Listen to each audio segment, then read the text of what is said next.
Oración para los sábados. Recuerda que en la tierra yoruba se le da un significado muy importante a los días de la semana, y a continuación les dejamos una oración dedicada al día sábado. Los días sábados, según la tradición yoruba, se llama Abameta o ya Abameta.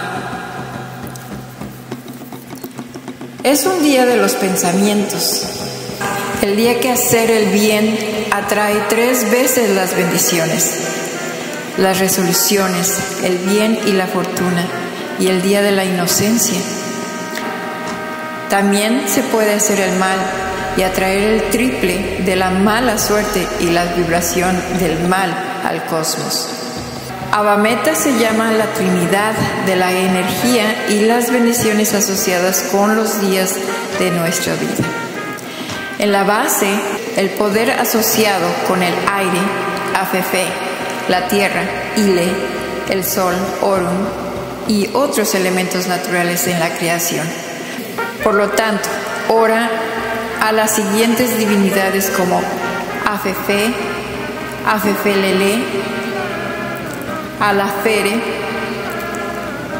Osangangan, Obamaki, Oji, Orunjango, Obayimbo, Oguro, Kutukutu.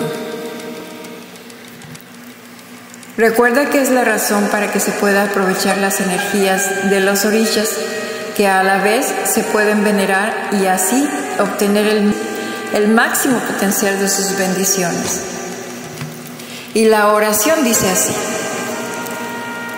Auguro Kutukutu, que las bendiciones, la fortuna y la victoria de la vida sean mi suerte desde el principio hasta el final.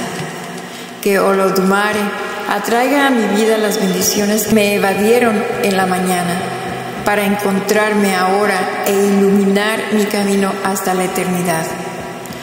Por el éxito, la fortuna y la victoria que supone ser mi suerte en la mañana, que se manifiesten ahora, que el aire divino y la brisa espiritual de Olodumare, a través de su divinidad Oji, me proteja, dirija y guía hacia mi victoria, éxito, progreso, asombro, milagros, longevidad, felicidad, alegría, armonía, paz, serenidad e infinitas bendiciones y buena fortuna.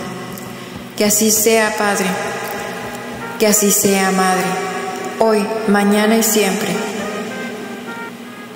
Alafia para todos.